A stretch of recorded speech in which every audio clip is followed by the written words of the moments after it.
नमस्कार। एस्ट्रो वेदांशु में आपका स्वागत है।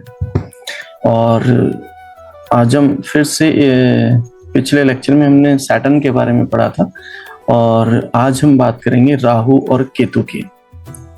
राहु केतु एस्ट्रोलॉजी में बहुत ही इम्पोर्टेंट रोल प्ले करते हैं और राहु केतु को हमको समझना बहुत जरूरी है। बेसिकली राहु केतु जो है वो शेडो प्लेनेट है। अब बाकी सारे प्लेनेट्स की तो हमने एक अलग अलग बात की थी, लेकिन राहु की और केतु की हम अलग अलग बात नहीं कर सकते। यहाँ पर हमको इन दोनों की एक साथ ही बात करनी पड़ेगी, क्योंकि बेसिकली राहु केतु एक ही सिक्के के दो पहलू हैं। जैसे राहु सांप का सिर, हेड ऑफ ड्रैगन है, तो केतु सांप की पूंछ है, टेल ऑफ ड्रैगन है। इसलिए दोनों को एक साथ समझना हमारे लिए जरूरी है। बेसिकली इससे हमको दोनों को समझने में भी आसानी होगी और किसी भी तरह का कंफ्यूजन नहीं रहेगा, जैसा कि दोनों शैडो प्लेनेट है।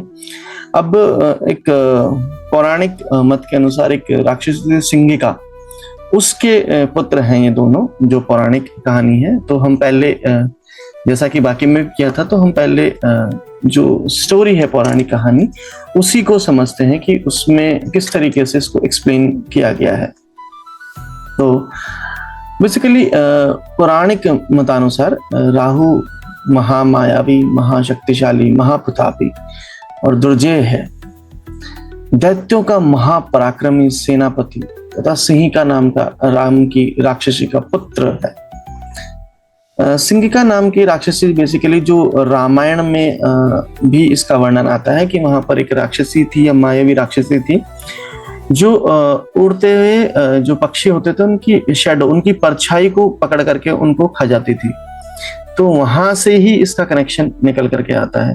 तो बेसिकली माया, छाया और जितना भी जो भी आश्चर्यजनक चीजें होती हैं, आश्चर्यजनक शक्ति होती हैं, जो भी, इनसे राहु का एक सीधा रिलेशन बनता है। तो बेसिकली जब समुद्र मंथन हुआ और समुद्र मंथन से अमृत निकला, तो अमृत को देवताओं और दानवों में बांटने के लिए भगवान विष्णु ने मोहिनी का रूप लिया और बेसिकली छल करके देवताओं को अमृत पिलाते और राक्षसों को नहीं पिलाते। वहीं पर जो है, जो कि माया से अप्रभावी था, राक्षस मायावी राहु जो है, जो वृषभानु नाम का राक्षस जो था, उसने छल करके वो देवताओं की पंक्ति में जाकर के बैठ गए और इस प्रकार राहु ने बेसिकली अमृत पी लिया। जैसे ही उनके मुख में अमृत आया, उसी टाइम पे वो निगल पाते। इससे पहले ही सूर्य और चंद्र बेसिकली यहाँ पर प्रकाश और ज्ञान के कारक हैं, उन्होंने राहु को पहचान लिया और उसकी पोल खोल दी। तो भगवान विष्णु ने सुदर्शन चक्र से उसके सिर को काट डाला, उसकी गर्दन को काट डाला। लेकिन अमृत जैसा कि जा चुका था, तो उसका शरीर दो हिस्सों में बट गया और अमर हो गया। ऊपर वाला जो हिस्सा है, सर, वो राहु कहलाया और जो रिमेनिंग बॉडी पार्ट था वो केतु हो गया। लेकिन अमृत पीने की वजह से वो अमर हो गया था, मरा नहीं। और बेसिकली दो हिस्से उसके बन गए और राहु और केतु का वहां पर उदय हो गया, या वो उनका बन गया। अब बेसिकली एक सिंबॉलिक कहानी है। राहु, सूर्य चंद्र ने ही भगवान विष्णु को राहु के बारे में बताया था। तो बेसिकली यही है कि राहु केतु से बदला लेने के लिए, सूर्य चंद्र से बदला लेने के लिए कि राहु केतु उनको डसते हैं, ग्रासते हैं, कहें कि उनको ग्रहण लगाते हैं। अब इससे हम काफी चीजों को समझ सकते हैं, इजीली होगा हमारे लिए। अब जैसे राहु है, वो बेसिकली बातों में नहीं आया क्योंकि वो खुद मायावी है, इसलिए वो किसी भी माया के प्रभाव में नहीं आता, उसको चीजें पता होती हैं। छल, धोखे या कपट और माया करने में राहु खुद ही बहुत माहिर है। उसके पास ज्ञान दृष्टि या सजगता, मतलब जिस किसी के पास भी ज्ञान दृष्टि या सजगता, जैसे सूर्य हो, और जिसका मन जो चंद्र है वो शांत और एकाग्र हो, वह भी कभी माया के प्रभाव में नहीं आता है, क्योंकि बेसिकली माया और भ्रम का कोई वजूद नहीं है, कोई फिजिकल एग्जिस्टेंस नहीं है, इसलिए उसको मारा नहीं जा सकता, कभी भी नष्ट नहीं किया जा सकता, क्योंकि मारा उसी को जा सकता है जो हो, जिसका केवल भ्रम गलतफहमी हो, वो सिर्फ हमको भासते हैं, मतलब सिर्फ एक इल्यूजन क्रिएट करते हैं। इसलिए किसी भी अस्त्र शस्त्र से माया को नहीं मारा जाता, छल को नहीं मारा जा सकता, या राहु केतु को नष्ट नहीं किया जा सकता है। वह अमर है, क्योंकि अमर है बेसिकली क्योंकि वो है ही नहीं, इसलिए वो अमर है।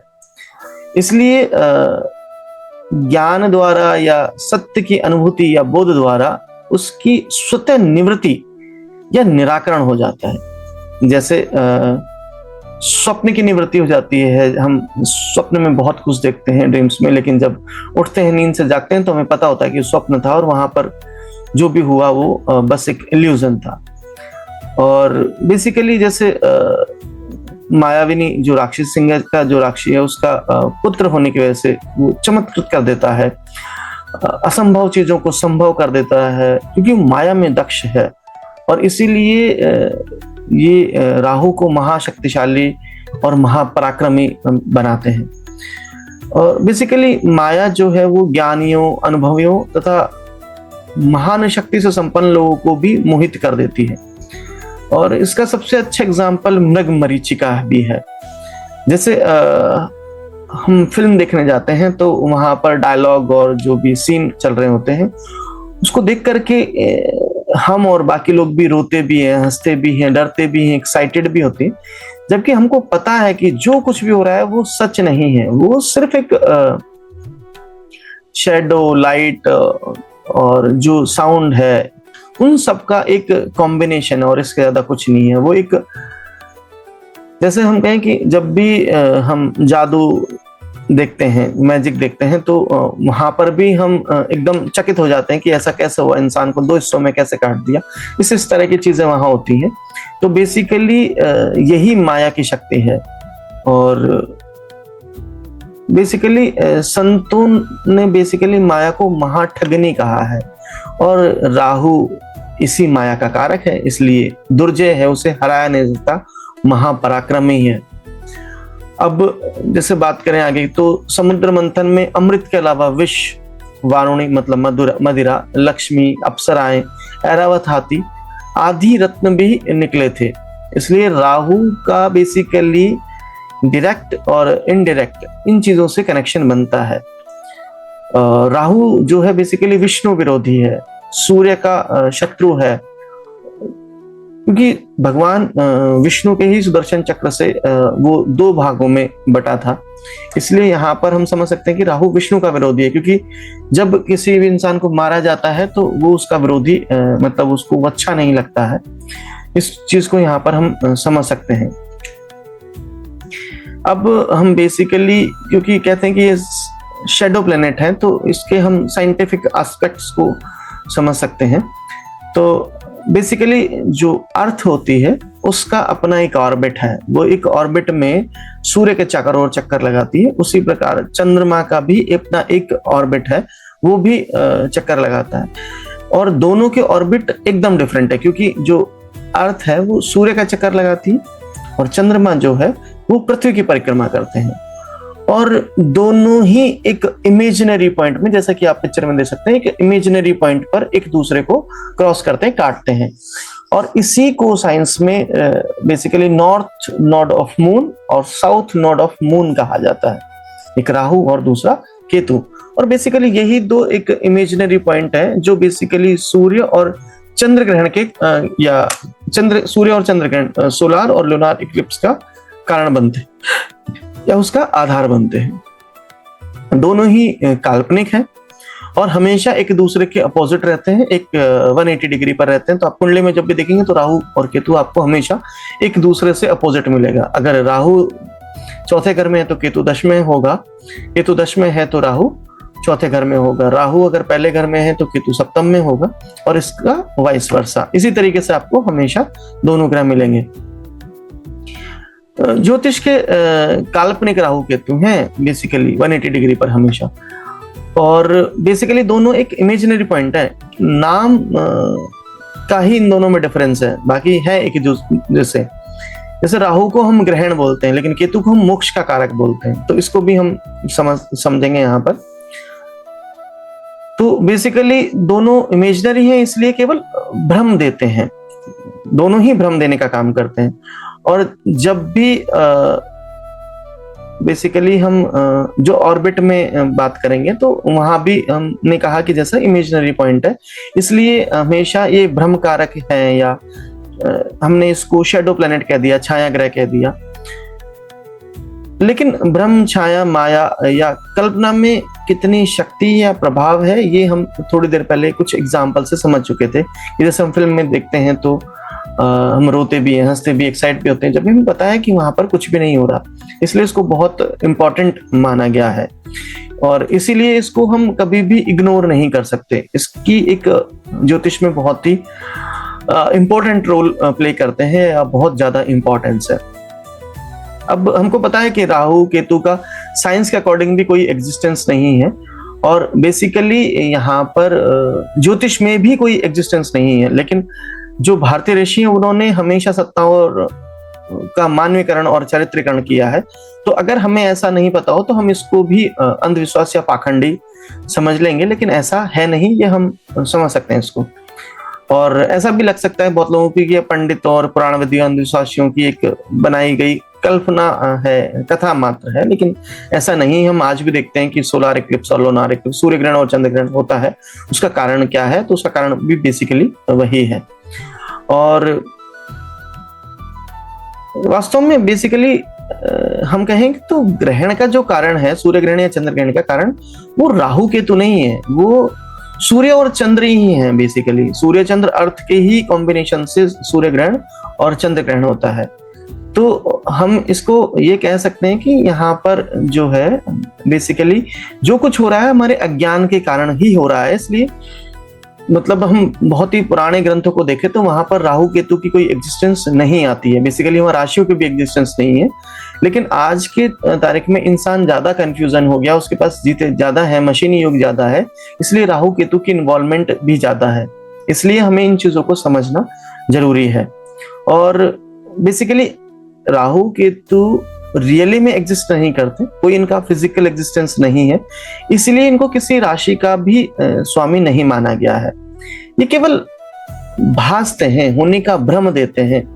बेसिकली जैसे शैडो होती है, छाया होती है, वो उसका मतलब वो कोई सॉलिड एग्जिस्टेंस नहीं है, वो केवल एक इल्यूजन है, भ्रम उत्पन्न कर रही है बेसिकली। तो जब जैसे भी साइंस के अकॉर्डिंग जब चंद्र अपने परिक्रमा पथ पर घूमते हुए पृथ्वी और सूर्य के बीच में आ जाता है, तो हम जब पृथ्वी से देखते हैं तो सूर्य के सामने से चंद्र की छाया गुजरती हुई दिखाई देती है। इसी को हम बेसिकली सूर्य ग्रहण कहते हैं, क्योंकि चंद्र का पृथ्वी की ओर वाला भाग जब सूर्य के प्रकाश से प्रकाशित नहीं हो पाता है, मतलब सूर्य ग्रहण सदैव अमावस्या को ही लगता है, ये भी एक फैक्ट है। इसी प्रकार पृथ्वी सूर्य की परिक्रमा करते हुए जब सूर्य और चंद्र के बीच आ जाती है, तब चंद्र पर पड़ने वाले सूर्य के प्रकाश में बाधक बनती है। इसलिए चंद्र पर पृथ्वी की छाया गुजरती हुई दिखाई देती है, जिसको हम चंद्र ग्रहण कहते हैं, क्योंकि चंद्र का पृथ्वी की ओर वाला भाग तब सूर्य से प्रकाशित नहीं होता, और मात्र बेसिकली ग्रहण काल में ही पृथ्वी की छाया उसे अवरुद्ध करती है, ढक देती है। इसलिए चंद्र ग्रहण हमेशा पूर्णिमा को होता है, क्योंकि वहीं पर पूरा चांद हमको दिखता है। तो ये कॉन्सेप्ट को हम बेसिकली समझ सकते हैं कि इसकी इंपॉर्टेंस साइंस के साथ साथ किस तरीके से आती है यहाँ पर।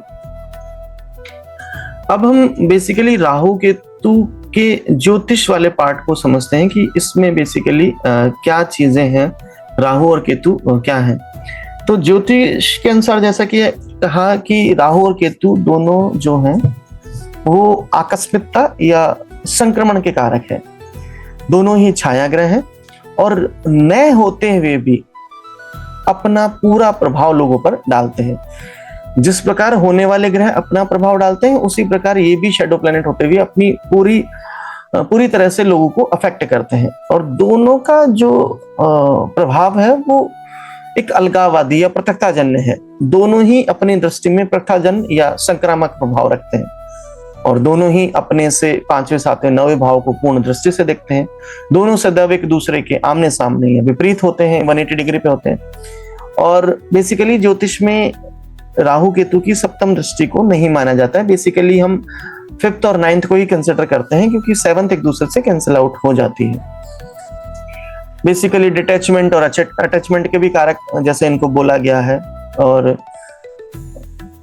राहु केतु हमेशा वक्री रहते हैं। सूर्य चंद्र जैसे कभी वक्री नहीं होते, हमेशा मार्गी रहते हैं, वैसे ही राहु केतु हमेशा वक्री रहते हैं, कभी मार्गी नहीं होते। बाकी ग्रह मार्गी और वक्री होते रहते हैं। और जैसे कि हम यहाँ पर बात करें तो राहु जो है वो बेसिकली हमारी डिजायर है, मटेरियलिस्टिक चीजों के लिए जो भी हमारी होती है। केतु बेसिकली डिटैचमेंट और स्पिरिचुअलिटी का कारक है। राहु इन्फ्लुएंस, संक्रामकता का कारक है, एक अनकन्वेंशनल पाथ है। इस तरह से हम राहु और केतु को थोड़ा थोड़ा समझ सकते हैं। अब हम बेसिकली बात करेंगे कि राहु जो है वो, जैसा कि हम बोलते हैं कि राहु जो है वो सर है, बॉडी के ऊपर वाला पार्ट है, लेकिन जो केतु है वो रिमेनिंग बॉडी पार्ट है, पूरा बॉडी पार्ट है। केवल सर को राहु बोला और पूरे बॉडी पार्ट को हमने केतु बोला। तो बेसिकली अब इस चीज को समझते हैं जिससे हमको राहु केतु के कारकत्व को भी समझ में आएंगे। कि सबसे पहले तो हम इसी को समझते हैं, राहु को जब डिटेल में समझते हैं तो कि राहु बेसिकली सिर ही क्यों है, केवल सिर को ही राहु क्यों बोला गया है। तो बेसिकली हम कहें कि सिर या चेहरा जो होती है वही किसी इंसान की पहचान होती है, वही वस्तुतः पहचान होती है। और केवल धड़ के द्वारा किसी को पहचाना नहीं जा सकता है। चेहरा ही बेसिकली शिनाख्त का जरिया बनता है, डीएनए पार्ट को छोड़ देते वो अलग है। और प्रमुखता प्रधानता बेसिकली सिर या चेहरे की ही होती है, इसलिए सिर को शरीर का सबसे प्रमुख अंग कहा जाता है।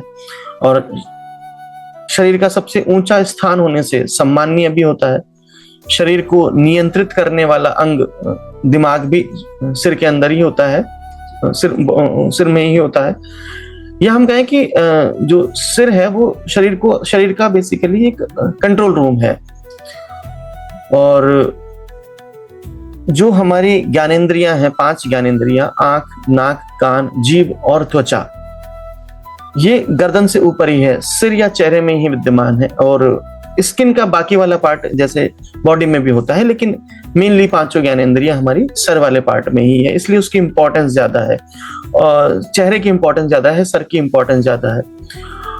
सिर कट जाने के बाद भले ही केतु नाम दे दिया हो, लेकिन उसकी स्वतंत्र सत्ता या पहचान नहीं होती है। तो सबसे ज्यादा पहचान बेसिकली सर की होती है, तो राहु की इंपॉर्टेंस यहाँ पर ज्यादा होती है। और इसीलिए दैत्यों के जो सेनापति हैं राहु के, उसका नाम सर का नाम ही राहु रखा गया, धड़ का नाम राहु नहीं रखा गया। और धड़ का नाम केतु रखा गया। जैसे केतु का अर्थ होता है बेसिकली पताका या ध्वज, और पताका या ध्वज वहीं जाता है जहाँ ध्वजी, झंडा उठाने वाला जाता है, तथा ध्वज अपने माध्यम से भी मात्र ध्वजी को ही पहचान कराता है, या कहें कि उसी का प्रतिनिधित्व करता है। जैसे राष्ट्रीय ध्वज मात्र कपड़े का टुकड़ा नहीं होता है, अपितु पूरे राष्ट्र का प्रतिनिधि होता है। इसलिए केतु को अनुगामी माना गया है और राहु को अगवा माना गया है। इसलिए राहु केवल सिर है और केतु केवल धड़ है। इस चीज को हम समझ सकते हैं। राहु भ्रम, धोखा या गलतफहमी का कारक है, क्योंकि भ्रम या धोखा बुद्धि को ही होता है।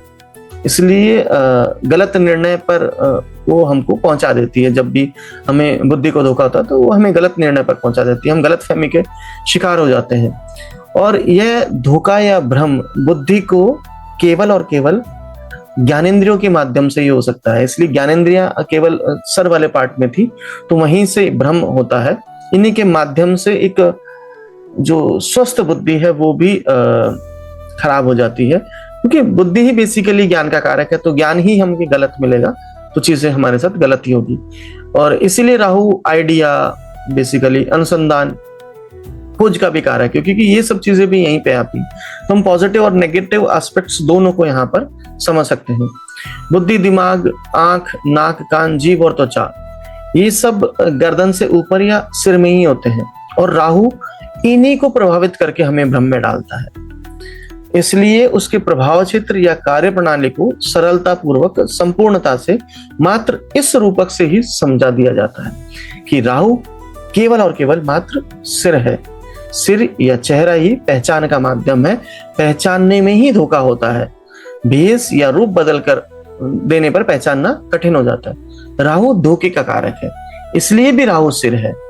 इसके अलावा कटे हुए सिर का आधार कुछ नहीं होता है, भ्रम भी निराधार होता है। मात्र सिर ज्ञानेंद्रियों के साथ तो होता है, किंतु उसके पास कर्मेंद्रियां हाथ पैर गुदालिंग नहीं होती है।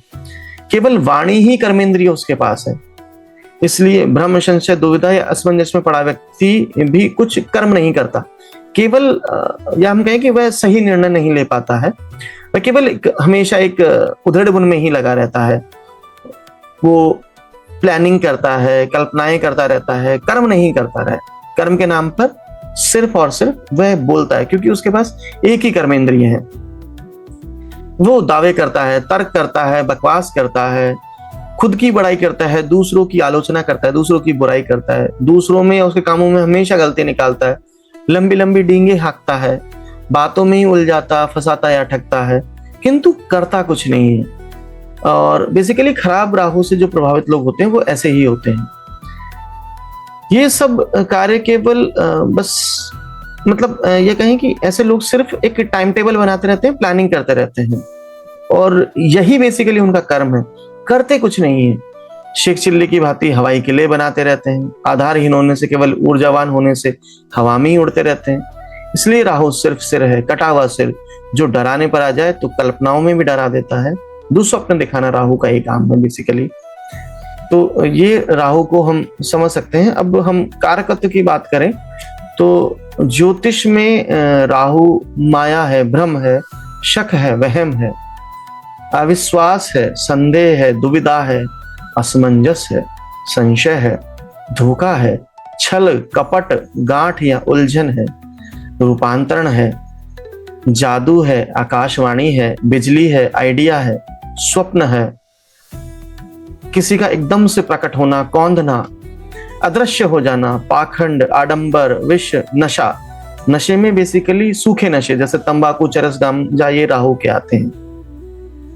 धुआं, धुंधलाना, चिमनी, सीढ़ी, दहलीज, छत, जितना भी संधि स्थल होता है, जहां भी चौराया जो होता है, जहां पर एक से ज्यादा रास्ते मिलते हैं, किसी भी तरीके की संधि हो, कब्रिस्तान, खंडर, उद्दंडता, धृष्टता, अपराध, जासूसी, जाली काम, नकल करना, जितने भी फौजरी के काम होते हैं, गलत काम होते हैं, कृत्रिमता, तकनीक, पहेली, वर्ग पहेली, सुडोकू जो होता है, भूल भुलैया, पक्षी, पत्थर, कोयला, मूली, शलजम, भांग, धतूरा, काले मटर, सर्पगंध, टाई, फंदा, नाग, हार्ट अटैक, हड्डी टूटना, दुर्घटना, फेस बदलना, कोड़ी, चर्म रोगी, सिक्का, लेड, रेजगारी, जौ, सत्तू, सतनाजा, छाता, सूप, पंखा, धूप छांव, मरीचिका, और कायरोलॉजी, हस्तरेखा विज्ञान, हस्ताक्षर विज्ञान, फिंगरप्रिंट्स तथा जो बैलिस्टिक साइंस होता है, लॉटरी, शेयर्स, वसीयत, रेस, सट्टा, फिक्सिंग या शर्त लगाना, रिश्वत, दलाली, ब्याज, ठगी, घोटाला, राजनीति, कूटनीति, स्मगलिंग या तस्करी, जेब काटना, वेश्यावृत्ति, तलाक या संबंध विच्छेद कराना राहु का काम है। जब भी राहु 7th हाउस को या 7th हाउस के लॉर्ड को देखता है, उसके साथ उसका संबंध होता है, तो इस कंडीशन में मैरिड लाइफ में प्रॉब्लम होने के बाद तलाक जरूर होता है। संध्या का कारक है, संबंध विच्छेद का कारक है, घोटाला है, राजनीति है, कूटनीति है, स्मगलिंग है, तस्करी है, जेब काटना, ये सब चीजें, प्रदूषण, मिलावट, भ्रष्टाचार, बिल्ली, हाथी, सुअर, पिस्सू, खटमल, जू जो होती है, मकड़ी, विधर्मी या वन से मकड़ी हम कहते हैं घर में जाले नहीं होने चाहिए, क्योंकि वो राहु का कारक है।